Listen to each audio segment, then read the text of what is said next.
it's Whitney Nicely with Whitney Buys Houses. I host a podcast, and this segment is from one of my latest shows. You can hear the whole episode and get some bonus footage of today's show if you go to our YouTube channel. All you gotta do is go to whitneybuyshouses.com, click on the link to subscribe. It's totally free, and you'll get lots more of Whitney throughout your week. Pretty soon, we're going to start recording more episodes. So call Whitney Buys Houses 865-309-4500 and let me know who you want me to interview next. 865-309-4500. Hey, y'all. This is Whitney Nicely with Whitney Buys Houses. Thanks for hanging out with me this morning. Today, we're going to chat about real estate investing in East Tennessee. So welcome to the 865 Investor Show. Let's get started. Woohoo! Ooh, today's guest is amazing. And I think you're going to learn a lot from this awesome investor, this community leader, and this smart small business owner. Yay! Hello. I'm so glad that y'all are here with us on the She Buys It podcast. Irene is here with me from Ohio today, and she has an awesome story about how she was able to buy her uncle's house and help her dad out at the same time. She's a real estate investor, but her passion is with credit repair. So we're going to talk about some of that today too. Y'all, Irene is going to be a fantastic guest, and I'm so excited.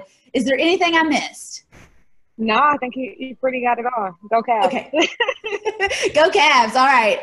Okay, so I am completely obsessed with the first deal. And you've got two houses right now, two rental houses. So tell me about the first one. Tell me how you found it. Tell me what was going on with it. Tell me where you were in life. Tell me, where you were 2 or 3 years ago. And just one day you said, you know what? I'm going to start buying some houses. Like, take me back to the beginning. Okay, so the very, very first house that I actually inherited from my grandfather. And being a renter my entire life, I'm like, oh, I got to take care of this house now, because you always hear people say, like, don't sell your grandparents' house. So I literally struggled with that, going back and forth with myself, because I'm like, I really don't want the responsibility of a house. But then once I actually, I'm like, well, let me move in the house, save some money. The house is paid for. I'm paying like $800 in rent. Like, why not? So once I moved in the house, it's really not that bad. Like, people complain about, like, the upkeep of a house. Like, I don't like taking out the trash, but I would have to take the trash out if I stayed in an apartment. I'm not big on cutting the grass, but I had a husband, like, go do what you do. And then my dad, he helps out a lot. So my dad, he's got MS, but he was licensed. He was a licensed plumber and electrician growing up. So he knows about all that stuff. So any issues that I did have with the house, he helped me with.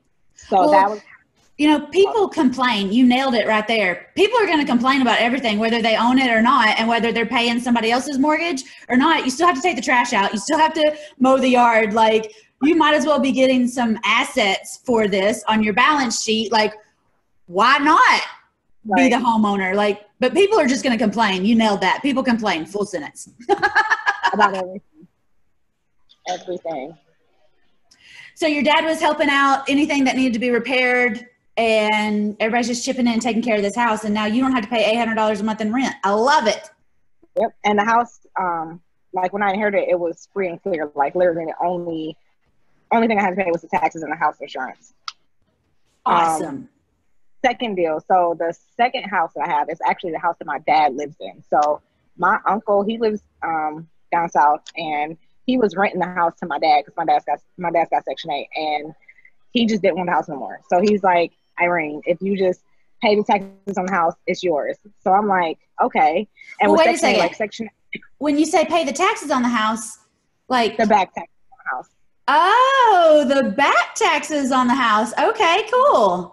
Yep. So it was almost like $40,000. So I'm like, the house is worth. I had one of my realtor friends run comps in the area, and the house was worth like $85K. And I'm like, why wouldn't I buy this house? I love that. Okay, so you bought it for like 50 cents on the dollar just by paying the back taxes. Like, that is just paying up taxes is such a great investment strategy that I don't think a lot of people pay attention to. And if you would talk to more people and tell more people that that's how you bought that house, I think you might be surprised at the people that would come to you and say, you know what, I got a house that I'm behind on taxes. Do you want it before it goes to the county courthouse steps? And I love that you bought it before it went through like the tax deed sale or the tax. Yeah, because then it screws up the title work. And that's a lot of paying somebody else to push some paperwork when we could have just fixed it in the beginning instead of waiting out this big thing on it. So good for you. The thing about taxes is, like, especially when it's property taxes, the county doesn't want to take your house. The county wants to take your house because you have completely neglected, like, paying what you owe. So, when I got it, like, it happens. People get behind on taxes for lots of great reasons. You know, some being that they're not around. Sometimes people inherit houses and they don't realize that they have to pay the taxes because it hasn't been in their, like, you know, budget.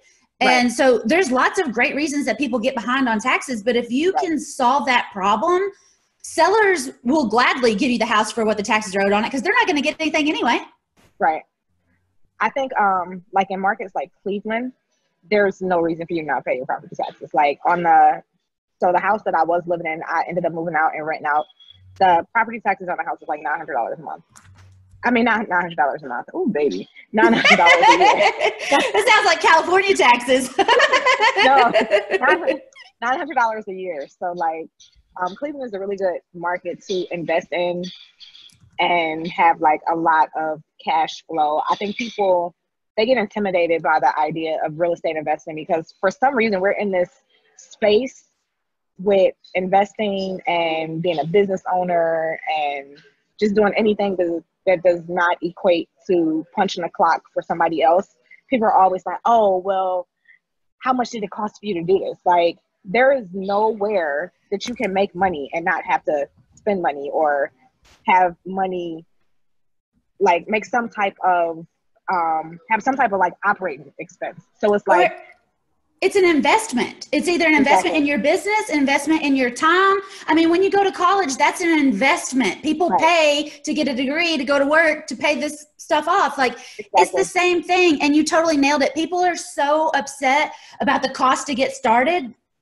They can't see Friday, much less 5 years from now and how much money they're going to have coming in, much less 50 years from now and how many properties they could have if they would just get started. Just get started. Yep. And not be worried about, oh, well, like, how much money do you have to spend? Like, for instance, like, I'm in a Cleveland area. That first house that I rent out, I get $900 a month for that house and rent. And my taxes are $900 a year. So you mean to tell me, like, you don't want to get started in real estate investing in a market like Cleveland because you want to risk not making $900 a month because you don't want to pay $900 a year in taxes. Like, that makes no sense. Well, people are so used to having to work for every $900 that they get that the idea of just $900 coming into your bank account.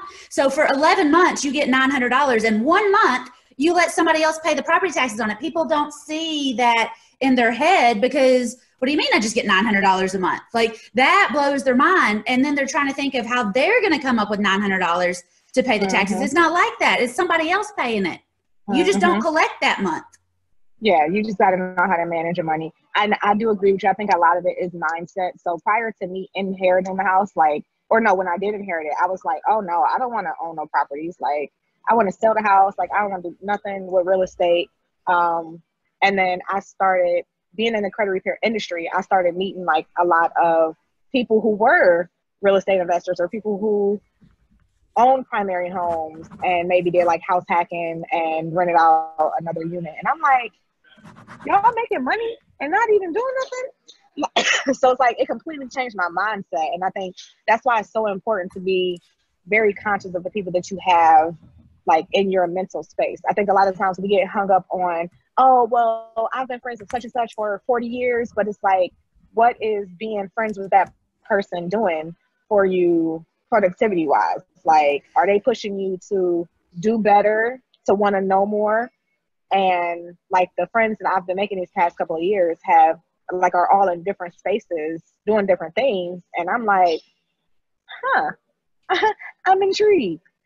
So I'm so And glad you were exposed to that, different kind of money lifestyle, because I had a lady a couple weeks ago say, you know what, I know you talk about real estate and you're making great money and that's really cool, but my friends would be so uncomfortable if I started making an extra $5,000 a month. And I was like, or even $5,000 a year, that would break into a different tax bracket. And that blew her mind. And she was like, I don't want to make my friends uncomfortable if I start making more money. And I was like, you just need your friends.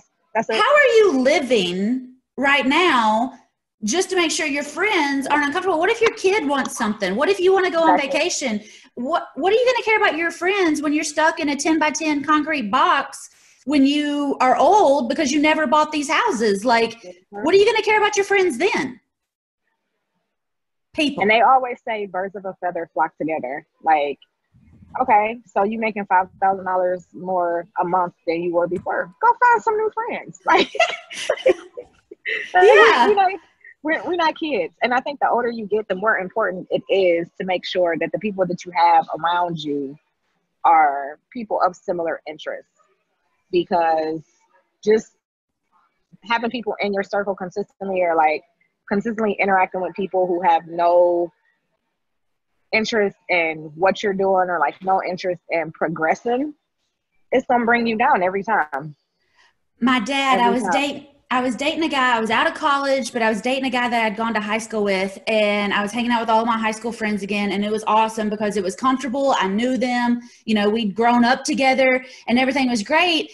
But my dad told me one day, he said, look, they're going to be in this place in 10 years and in 20 years and in 30 years.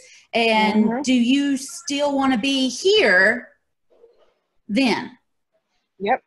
And I thought, no, I got some other things I want to do. I want to go see some things. I want to get some things. I want to have some things. And you have to change the conversation. If you want to add $5,000 a month in rental income, then find some people with $10,000 a month in rental income. Then find somebody with 20 and keep growing, because these people are going to have different conversations. They're going to have different goals. They're going to have different ideas. They're going to say, I tried this. It didn't work. It didn't work. Yep.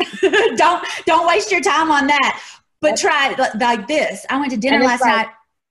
That fear that we have of like starting something new, once you like really expand your circle and like meet those people who have already made the mistakes you've made, like they're going to make sure you don't make those mistakes. Like when I wanted to sell my grandpa's house, one of my friends, she's like a real big real estate investor. And whoopsie.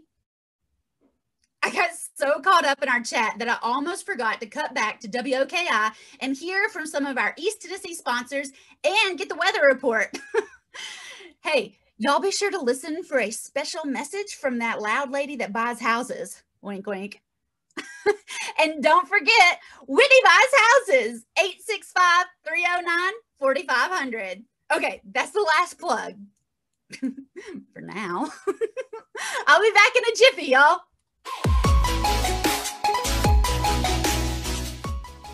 Hey y'all, I'm back. This is Whitney Nicely with Whitney Buys Houses. Thanks so much for hanging out with me today. One of the coolest things that real estate investing has given me is tons of free time. And in the time that I should be 9 to 5ing, I get to interview other real estate investors and local East Tennessee celebrities who work with and promote investing in East Tennessee.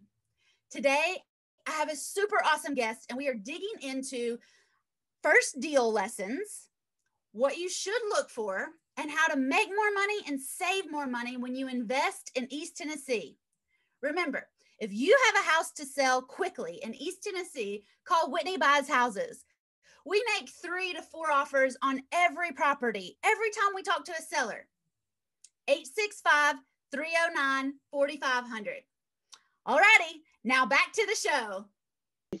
Like, they're going to make sure you don't make those mistakes. Like when I wanted to sell my grandpa's house, one of my friends, she's like a real big real estate investor. And she's like, Irene, you sell the house, I'm going to punch you in your face. And I'm like, that's a bit harsh. But I didn't sell the house, and she helped me with getting the house rented. So, and like literally, I tried to rent the house on my own because I was one of those people who's like, oh, I don't want to spend no money to do this. Even though I was a business owner, like already, and I know that like you have to spend money to make money, because I was still uncomfortable with like the real estate investing thing. I'm like, oh no, I'm gonna just post these pictures on Facebook and get it rented. My house sat empty for like 3 months. Once I decided to hire a realtor who hired a professional photographer who photographed the house, got it listed on the MLS, my house was rented in 5 days. That is awesome. Oh, that is awesome. I went to dinner with some people last night, and it was the first time I'd been to dinner with one of the couples that was there. Everybody else knew that I'm like very pro real estate. And this one dude kept saying, no, you don't want to be a landlord. It's scary. I know such and such, and they did this and that and the other. And no, you don't want to be a landlord. No, don't do that, blah, blah, blah. And I couldn't take it anymore. And everybody else could see that I was about to explode. And I finally said, oh my gosh, I made $5,800 today because my tenants renewed their lease. I said, and he said, no, you got to go through evictions. You can't just make money like that, blah, blah, blah, blah, blah, blah. And I was like, well, I've had 4 evictions, 3 in this same house. And over the last 3 years, I've made $72,000 on that house. And he was just like, just dropped his mouth. And he was just like, I don't have anything else to say. But, at first, I got to tell you this is kind of embarrassing. At first, I thought, be a lady. Don't tell this guy that he's an idiot. Be nice. Don't say anything. Just let him have his opinion. And I thought, no, forget that. He's poisoning the well that everybody else is drinking out of right now. And I got to stop this dude right in his tracks. And I did. And I tried not to be super aggressive and shut him down completely, but I can't stand that crap. We got to quit repeating those bad stories. And you know what I absolutely hate? I feel like having a vagina, like people just automatically assume like, oh, you need to be humble, you need to be this. But it's like when I see you guys like praising, like I've got friends, like female friends that are into the trucking industry. When I see you guys like praising hand over fist, like guys with 6 trucks, when I have female friends with 12 trucks that you guys pay no attention to, it's like, fuck that. Fuck being humble. Like, that's exactly what I thought. But my first reaction was, be nice. Don't say anything. And then I thought, who are you? Stand up and tell him who you are. Exactly. And it's funny you bring up trucking because I've got an interview with the state DBE today at noon. And I'm a little nervous about it because they're approving my application to get government jobs as a woman-owned business. And I mean, it's all the truth. I've done everything I can, but it's just that it's that last thing. I got to get this one guy to be on my side and say, yeah, she is who she says she is, and she is doing this. And I just have 1 truck. But, I have dreams and goals of having 6 and 12 trucks. But I got to do this before I can get there. Yep. But you got to be strong in it. You got to roll. Yep. You absolutely do. So I found you on Instagram. Will you tell everybody how I found you and what the deal was? So there was actually this post. So on Twitter, or just I think in social media in general, but especially on Twitter, there's like pockets of Twitter. So the particular pocket that I think I kind of fall into, or like I follow a lot of people, but they are like people that look like me that own stuff, like own properties, own stocks, do real estate investing, like do digital marketing, but like people that are making untraditional money. And when I say untraditional money, like people who a lot of the money that they make does not come from the 9 to 5. Yeah. There are some who are in that pocket who have 9 to 5s, but who also own real estate and do house hacking and stuff like that. But for the most part, like that little pocket is like where you'll see me pop up every now and then. So one of the people I follow had started this post that was like the property and the owners. So it's like you posted a picture of your property and then you posted a picture of yourself. And I'm like, oh, I can get you with this. So it kind of went viral and then like over poured onto Instagram, and people were like, oh, it's women there too. Like, yeah, it's a couple of us in here doing it. I got so excited when he started posting the women too, because I was like, I just love celebrating. I call them mom paw investors because we think of real estate investing and I think of old white guys as landlords. Yep. Mm-hmm. Those guys are landlords, and I don't look like those guys. I don't talk like those guys, and I don't act like those guys. I don't invest like those guys.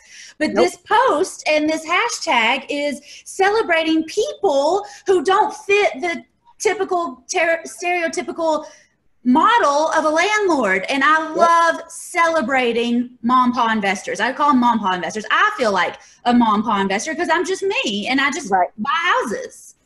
Yeah, everybody that I know is a mom pa investor, and it makes, I think, being like a regular person and then seeing other regular people, like, it's like, oh, I can really do this. Yeah. I have this idea in my head what a real estate investor looks like, and they're super polished and they're super professional and they're super rich. And when I actually started getting into investing, I'd look around, I'd go to auctions and I'd look around and I'd say, you know, who are the guys bidding? Who are the real investors here? And a lot of times they were the guys wearing overalls. They were the guys wearing their trucking outfit. They were the guys wearing their plumbing t-shirt. They were like real business owners, not who I expected to come down from Wall Street or something. And then I realized that I could just be me and still invest. A lady that I coached yesterday asked me what she should wear to an appointment to look at houses or to rent her house. And I was like, wear whatever you're comfortable in. I've never seen you in anything that wasn't professional. I've never seen you in anything that didn't look like a real estate investor, because what does a real estate investor look like? People are real estate investors. Yep. I love that. What is the hashtag if anybody wants to find what we're talking about, or who is the guy that started it? Because I've seen it shared on lots of different places. You know what? I don't even know. I know, like, it was just this long thread. I don't know if they did a hashtag, but then people just started posting the post from Twitter onto Instagram. I saw it on Instagram. Was it on Blacker Pockets or Blacker Pockets? Yes, it was. Was that who it was? Okay, Blacker Pockets. The @ Blacker Pockets, and there's probably 3 or 4 different hashtags that they're running with it. But I love it. And Aisha Shelton was in on that too, and she was sharing a bunch of posts, and she's fantastic too. She's another one. She I love Aisha. Yeah, she is a rock star. And I love that Aisha, like, she kills it in real estate, which isn't even like her bread and butter. Like, her real estate is like her play money. And she's not humble about it. And like, no, but don't be. Like, you don't have to be humble. Because if there was a man that was doing half of what Aisha was doing in business, and he was like out here like talking his shit and living his life, nobody would care. But like, oh, she's got a vagina, so she's supposed to be humble. No. Fuck that. I had a guy in December on a coaching call, and he told me I was too intense.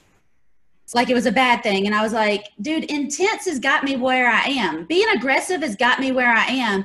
And that's who I am. Like, my mom is proud that I'm intense and aggressive. Exactly. She raised me to be that way. And you're just on a call with me for an hour and telling me I need to smile more and be pretty. Who are you?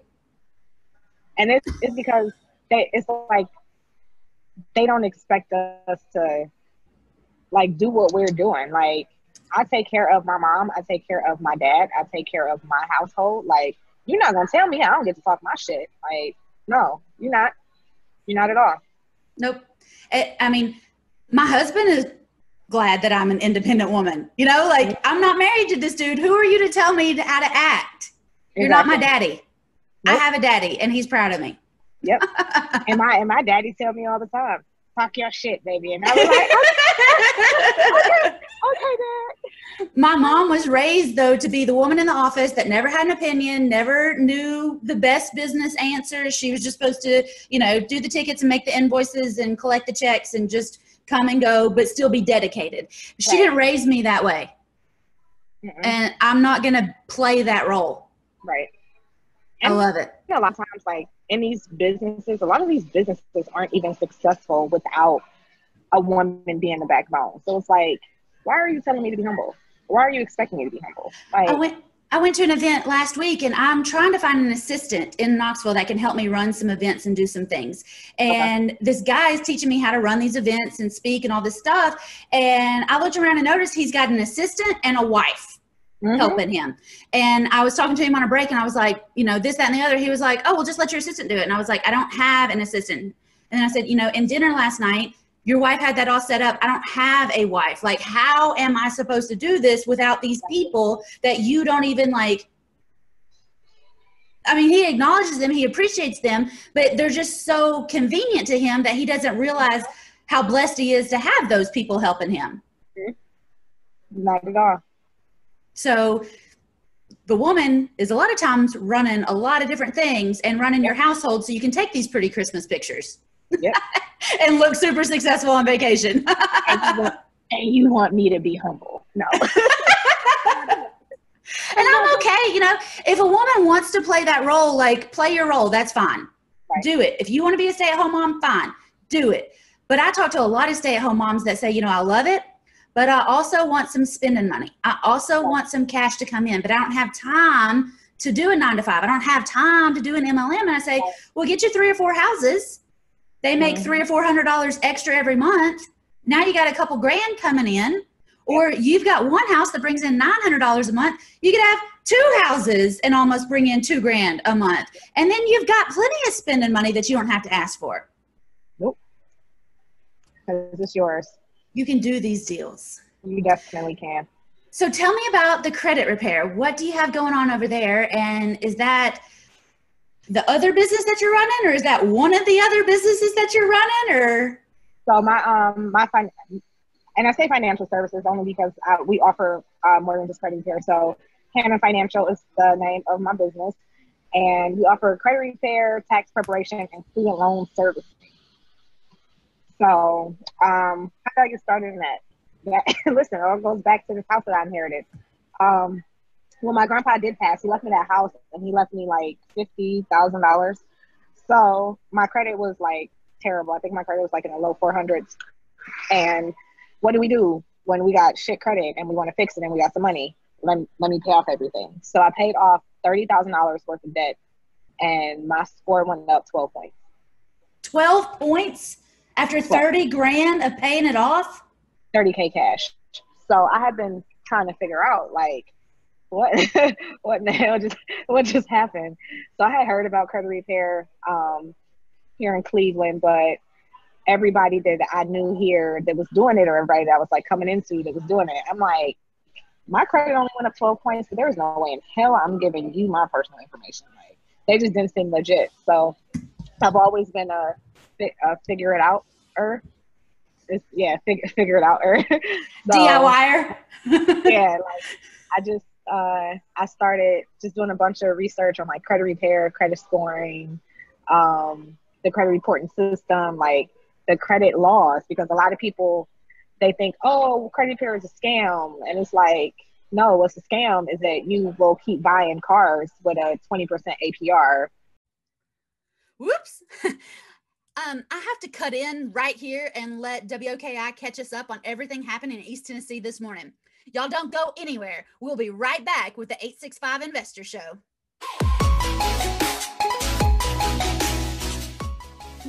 Hey y'all, I'm back. It's Whitney Nicely with Whitney Buys Houses. You're listening to the 865 Investor Show, and today I have a fantastic guest on the show with me.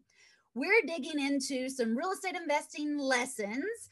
We're going to be talking about the good, bad, and ugly parts of investing and how to make more money and save more money when you invest in East Tennessee. If you're just catching us, then the full episode is going to be on our YouTube channel. Go to WhitneyBuysHouses.com for the full episode and some bonus content. While you're there, if you have a house that you want to sell, call Whitney Buys Houses, 865-309-4500.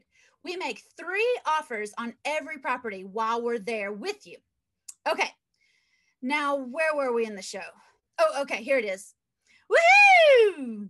Like, there are very few of us that are doing this full-time, like, as a full-time business, and, like, being able to really scale and grow. But they get into it because they feel like it's quick money, or because somebody's scamming uncle showed y'all how to do something fraudulent, and they don't really look into it further after that. And it's like, no, this is an actual industry, like, governed by actual laws. But that's what I said earlier, you know, people can't see past Friday. They can't see past next month to see that, oh, this could actually get me in a lot of trouble. Like, I need to actually be learning on my own instead of just chasing a quick buck. And please also remember that in credit repair, you're taking people's lives into your hands. It's not about how fast you can make money. It's about the long term. How are you going to grow this? And you said it perfectly. How are you going to scale it? How are you going to sustain it? It's a business, y'all. And people don't understand that. They don't get it at all. Well, I'm glad you're out there helping people and, you know, teaching them the right way. And I'm also glad you're encouraging them. And you mentioned your realtor friend earlier who helped you rent your first house. And I want to just take a second to celebrate the people that have poured into you and taught you how to do this the right way so that you could give back to others. That have and also been women, by the way. Mm-hmm. That's right. Women helping women, baby. Yes. I love it. I tell my girls, you know, I could go buy 10 houses and I could help 10 lady sellers get rid of problems, but I like to help 10 people a month go help 10 people. And then I feel like I get to help 100 people a month. Yep. And then that's thousands of people by the end of the year. Like, and that's how you make a big impact. And that's how you really scale and grow. But you have to start helping people. And I love seeing women helping women. I love seeing small business owners helping small business owners. And I love all of everything you got going on. And you really just got to get started. Like, I think we get so caught up in, oh, well, what if this happens? Or what do I do? And it's like, just get started. That's all you got to do. I mean, none of us knew how to drive a car when we got started, but we figured it out. A lot of women out here are having babies and they don't really know what to do when they get started, but they figure it out. Exactly. It's the same with your business. Get started. You will figure it out. You will figure it out. Yes, you will. Awesome. Irene, do you have any advice for women besides get started? Do you have any advice for women who are getting into real estate, or if they want to, tell me about the real estate first. If a woman's trying to get started in real estate, what kind of advice do you have for her? I think it depends on how you want to come in. So like I felt like I was in a really good position to start building my real estate portfolio because one, I inherited a house free and clear. Two, when I did decide to get started in the real estate business, like I already had the equity in that house that I could do whatever I wanted to do with. I had really good credit. So you just really need to decide like how you want to come into it. And I think coming into real estate, people feel, oh, well, I don't have the money to do it. It's like, all right, you have money, get your credit together. Like there are ways to get started with anything without having $5,000 just willy-nilly sitting in my savings account. But you have to be realistic with yourself. Like, what do I need to do? Or what do I need to fix with me to be in a position to do what I want to do? And a lot of times we don't want to have those realistic conversations with ourselves. Like, oh, I hear all the time, like, oh, well, I can't get started in real estate because, you know, like I got a couple things on my credit. Okay, so get that shit fixed. Like, what's stopping you? Nobody's stopping you but you. I think we need to realize that like a lot of stuff that we don't do or a lot of stuff that we don't take care of is just because we don't want to have realistic conversations with ourselves. We don't want to set realistic tasks and goals for what we need to do for ourselves. And I think it's really hard, especially as a woman, because even though there are a lot of us that are financially independent, that are out here killing the business, we're still the caretakers of the world. Like we're still taking care of our kids, taking care of our parents, taking care of our husbands, taking care of our siblings. Like, but there comes a point where you have to sit down and be like, I need to take care of this shit for myself. And I also want to remind everybody, as far as I know, there's not a knight in shining armor that's going to come rescue you. You have to take care of this shit for yourself. Yep, you absolutely do. Woman up and let's do this. Let's do it. Awesome. What advice do you have somebody that is wanting to repair their credit so they can get into real estate and put these realistic plans into place? Get started. Like just bite the bullet and realize that this is what I need to do to get to where I want to be. And awesome. once you overcome the hurdle, like I do credit clarity calls. So like I'll be on the phone with people, we'll go through their credit reports and they're like, I'm ready to get started. And literally the hardest thing for me was just realizing that I needed to get my shit together. And I'm like, yes, self-actualization is a really good thing. Yes. So here we are. I've actually, you're in Tennessee. Yeah. So I'm flying to Nashville next weekend because I have a client. He's actually from Cleveland. but he lives in Nashville. He just bought a house and they're closing next weekend. So I'm going to go get a video testimonial from him, and I'm giving him a really nice housewarming gift. I love that. And you're taking care of the people that are taking care of you. Mm-hmm. I love that. And I think it's really important for people to see, like, credit repair works. Like, if you do what you need to do on your end, credit repair works. And Absolutely. He was one of those people who did what we told him to do on his end. They went through the credit repair program, and now you're closing on a new build. So I love it too, because you're actually living your life. You're not just hustling, like you're taking time out to go celebrate somebody else. And a lot of times we forget to celebrate these milestones that we've hit. We forget to celebrate the people's lives we've impacted. Like this trip to Nashville is so important. I wish more people went and celebrated each other and these goals that we're achieving together. Like that is awesome just in itself. I'm excited. Good. Mama got a new suit and everything. So. Yeah. I'm really excited. Well, fantastic. Well, if people want to get in touch with you, how can they find Hannah Financial? You can Google us. So it's HANNAH Financial. HannahFinancial.com. If you guys want to follow me on Instagram, my Instagram is Credit Queen Irene. And got a nice little ring to it. I like it. My business Instagram, Hannah Financial. You guys can find me on Facebook, Irene Day. That's me. I'm smiling like real big in my profile picture like this. But, cheesing it up. Me too. But yeah, just hit me up, y'all. Give me a follow. If you, my credit clarity call. So like if you are in a space where you like, like my credit might not be where I need to be, but I'm not sure if I need credit repair, you can schedule a credit clarity call on our website, and we'll go through your actual credit reports with you. Like give you course of action, things that you need to do on your end to help your credit, assess whether or not you would need credit repair, answer any questions about your credit reports that you have. So, yeah. Awesome. Well, that sounds fantastic. Thank you so much for being here. This was an awesome conversation. I've learned a ton, and you've renewed my energy for today. Thank you so much. I appreciate it. Y'all, don't forget to subscribe. If you're watching this on YouTube, subscribe to the She Buys It channel. If you're listening on podcast, don't forget to subscribe. If you have any comments, drop them down below. And I have a free gift for you. Go to getyourfirstdeal.com so I can help you get started in real estate. Irene, thank you so much for being here. And I hope we will have you on again. This is an awesome conversation. See y'all next week.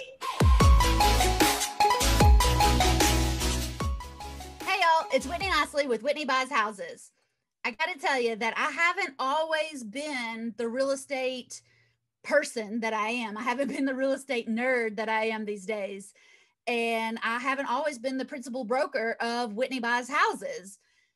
It didn't start off that way for me. I went through a lot of trial and error. I went through a lot of mistakes. I learned a lot of lessons the hard way. And y'all, I'll never forget my first deal out on my own in 2014. The lease options, the owner financing, helping sellers across East Tennessee that had real problems and didn't want the regular real estate solution. Y'all, it was a whole new life when I figured out how I could help my East Tennessee neighbors in a different way than what was offered in the market. Y'all, I've been doing this since 2014. I've been taking over people's payments on properties that they didn't want. I've been creating owner financing solutions on houses that have been empty for years.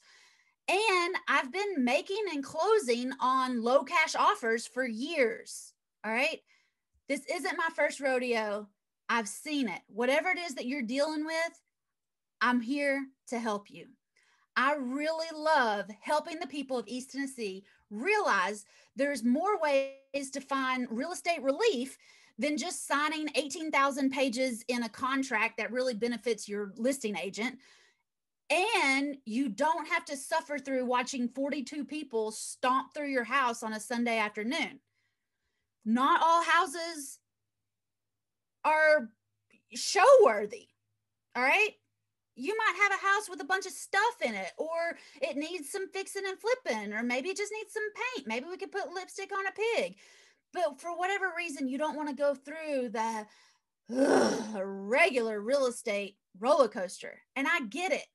All right. That's why I've been working with sellers creatively over the last couple years. The team at Whitney Buys Houses and we aren't like regular realtors. We are licensed, but we're not like that. We're not going for the listings. All right.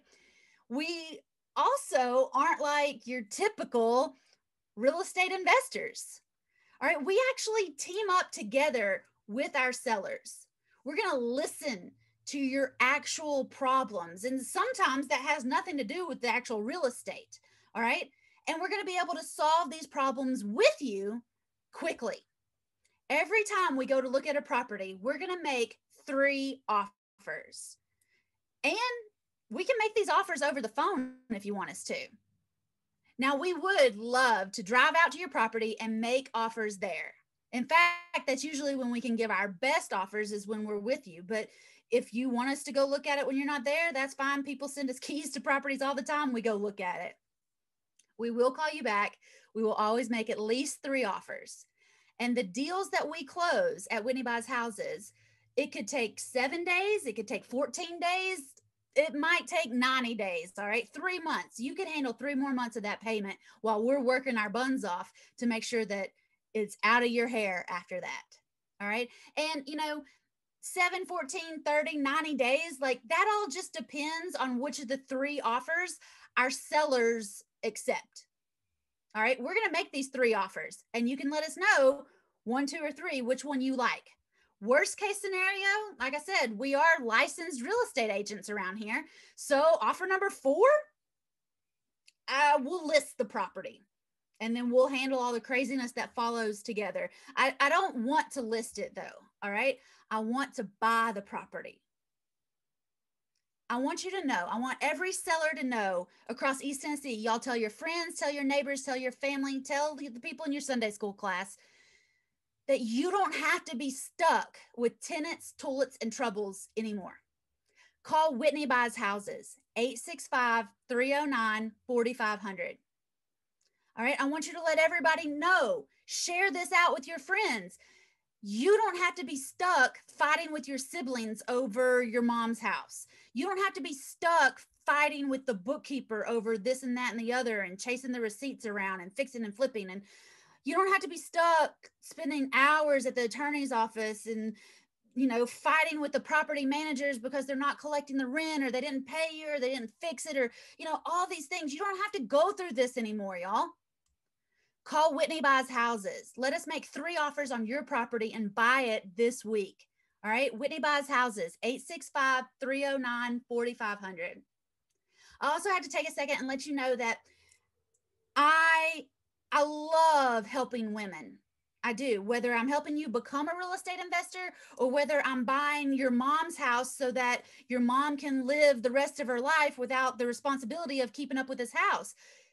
I want you to know that your mom shouldn't have to suffer on a wait list just to wait on her house to sell so she can get on with her life, so she can get into a senior care facility or so that she can move into your spare bedroom. Your mom shouldn't have to suffer the golden years with real estate problems. All right. And I don't want you or your siblings or your mom to watch her real estate profits get gobbled up fixing and flipping just to satisfy an end buyer or an inspector or to improve the appraisal. Y'all, let Whitney Buys Houses buy your mom's house this week. We love your mom's house just like it is. All right. And we want you to remember it just the way that you were raised there.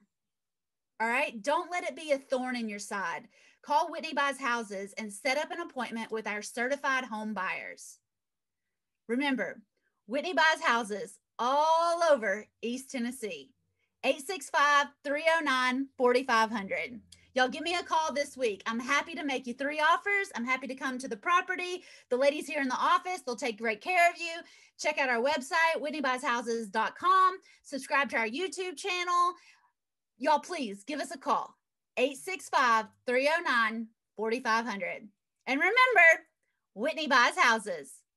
Thanks for listening to the 865 Investor Show. I will see you next week, or I'll talk to you next week, 6 a.m. on WOKI 98.7. All right, y'all have a fantastic week. Give us a call. Bye, y'all.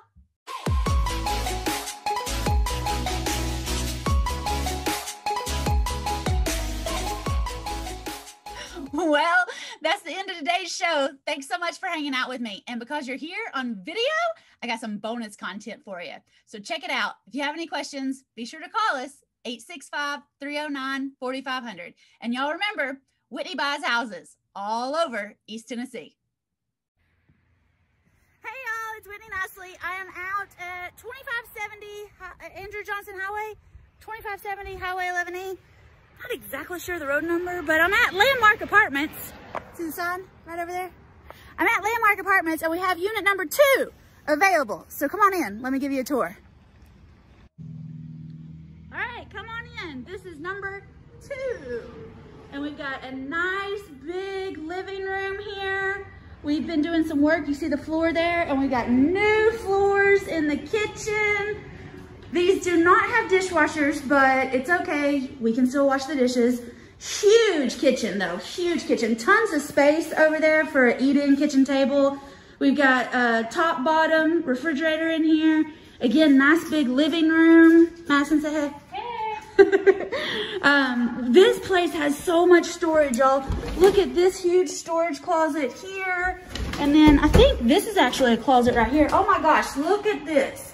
How much storage space could you possibly want or need? All right, this is bedroom number 1. All right, so this is 2 bedrooms, 1 bath. Y'all, this closet is so huge. I'm telling you, this is the biggest closet I've seen in some apartments, at least until I take you into bedroom number 2. It's huge. It's bigger than my closet at my first house. Like, this closet would have been a dream for me in my first apartment. All right, and then we've got 1 bathroom here, all the, basic necessities. And I think in the video that looks kind of yellow. It's not, it's fine, all right? Hey! But tons of storage in here. It's a nice big bathroom, so awesome. And then this is bedroom number 2. Bedroom number 2. So again, we've got a huge bedroom and an even bigger closet. I'm pretty sure this closet, see, look, it's got racks that go around to the side. This closet is amazing. The closets in this apartment are huge.